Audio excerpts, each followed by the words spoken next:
നമസ്കാരം, news prime മലയാളത്തിലേക്ക് സ്വാഗതം. 2026 അപ്രതീക്ഷിത നിയമസഭാ പരാജയത്തിൽ നിന്ന് ഇതുവരെയും മുക്തി നേടാത്ത ഇന്ത്യയിലെ ഒരേ ഒരു പൊളിറ്റിക്കൽ പാർട്ടി ദ്രാവിഡ മുന്നേറ്റ കഴകമാണ്. തമിഴ്നാട്ടിൽ ഉറപ്പായും ചെറിയ മേൽക്കൈയിലെങ്കിലും അധികാരത്തിൽ തിരിച്ചു വരും, അധികാര തുടർച്ചയുണ്ടാകുമെന്ന് സ്റ്റാലിനും മകൻ ഉദയനിധി സ്റ്റാലിനും അക്ഷരാർത്ഥത്തിൽ വിജയിച്ച് കയറുമെന്നും തമിഴകം പ്രതീക്ഷിച്ചതായി ഇപ്പോഴും അയവിറക്കിക്കൊണ്ടിരിക്കുകയാണ് ഉദയനിധി സ്റ്റാലിൻ. തെരഞ്ഞെടുപ്പ് റിസൾട്ട് വന്നപ്പോൾ DMKയെയും പിന്നിലാക്കി തമിഴക വെട്രി കഴകം 108 സീറ്റുകൾ നേടി അധികാരം ഉറപ്പിക്കുന്ന സാഹചര്യത്തിലേക്ക് എത്തി. ഏറ്റവും ഒടുവിൽ ഉദയനിധി സ്റ്റാലിൻ കാവേരി നദീജല പ്രശ്നവുമായി ബന്ധപ്പെട്ട് വെള്ളം എങ്ങോട്ടാണ് ഒഴുക്കേണ്ടതെന്ന് വിജയ്ക്കറിയാം. അത് തൃഷയുടെ പേരും കൂടി പരാമർശിച്ച് ഒരു ഡബിൾ മീനിങ് വെച്ച് അശ്ലീല പദപ്രയോഗങ്ങൾ ഉപയോഗിച്ച് ഒടുവിൽ അറസ്റ്റിലാവുകയും ചെയ്തു. ഇപ്പോൾ പറഞ്ഞു വരുന്നത് വളരെ വ്യക്തമായും ഡീലിമിറ്റേഷൻ നടപടികൾ ഉൾപ്പെടെയുള്ള കാര്യങ്ങളിൽ തമിഴ്നാട് മുൻ മുഖ്യമന്ത്രിയായ MK സ്റ്റാലിൻ എടുത്ത നിലപാടിൽ നിന്ന് മലക്കം മറിഞ്ഞിരിക്കുകയാണ്. നരേന്ദ്രമോദിയുമായി സഖ്യം പങ്കിടാൻ തങ്ങൾക്ക് യാതൊരു മടിയുമില്ല എന്ന രീതിയിലേക്ക് പോവുകയാണ്. നമുക്കറിയാം 23ഓളം MP ഇപ്പോഴും തമിഴ്നാട്ടിൽ ഉള്ള MK സ്റ്റാലിനെ സംബന്ധിച്ചിടത്തോളം കൃത്യമായും അദ്ദേഹത്തിൻ്റെ പാർട്ടി BJPയെ പിന്തുണയ്ക്കുമെന്ന് ഏറെക്കുറെ ഉറപ്പായി കഴിഞ്ഞിരിക്കുന്ന അവസരമാണ്. DMK ഒരു കാര്യം കൂടി പറഞ്ഞിരിക്കുകയാണ്, ഞങ്ങളാണ് കോൺഗ്രസിന് ഇവിടെ സീറ്റുകൾ ദാനം ചെയ്തത്, ഞങ്ങൾ കാരണമാണ് കോൺഗ്രസ് 9ഓളം ലോക്സഭാ സീറ്റുകളിൽ വിജയിച്ചതെന്ന്. കോൺഗ്രസ് ഇതിന് മറുപടി ഒന്നും പറഞ്ഞിട്ടില്ല. തമിഴക വെട്രി കഴകവുമായി ഇനി സഖ്യമുണ്ടാകും എന്ന് മാത്രമാണ് കോൺഗ്രസ് അഭിപ്രായപ്പെട്ടിരിക്കുന്നത്. കാരണം തമിഴക വെട്രി കഴകവുമായി കോൺഗ്രസ് സഖ്യം ചേർന്നപ്പോൾ തന്നെ 2 ക്യാബിനറ്റ് റാങ്കാണ് അവർക്ക് നൽകിയത്.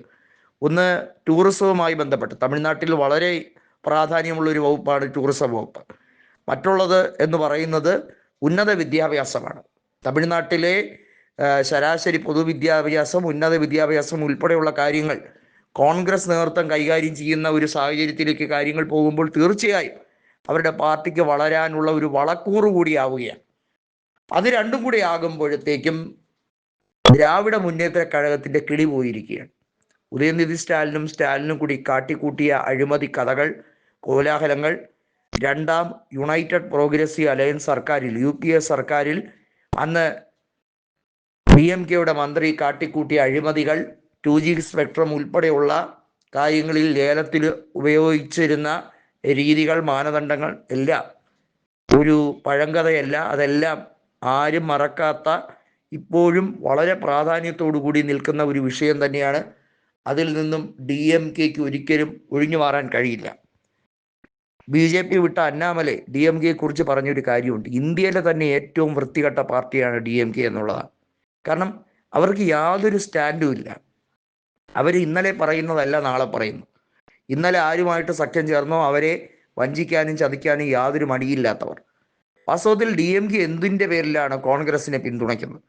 അധികാരം കിട്ടിയിട്ടും കോൺഗ്രസിന് മന്ത്രിസ്ഥാനം പോലും നൽകാതെ അഹങ്കാരത്തിൻ്റെ മൂർത്തിമത് ഭാവമായിരുന്ന സ്റ്റാലിൻ ഇപ്പോൾ വീട്ടിൽ ചൊറിയും കുത്തിയിരിക്കുകയാണ്.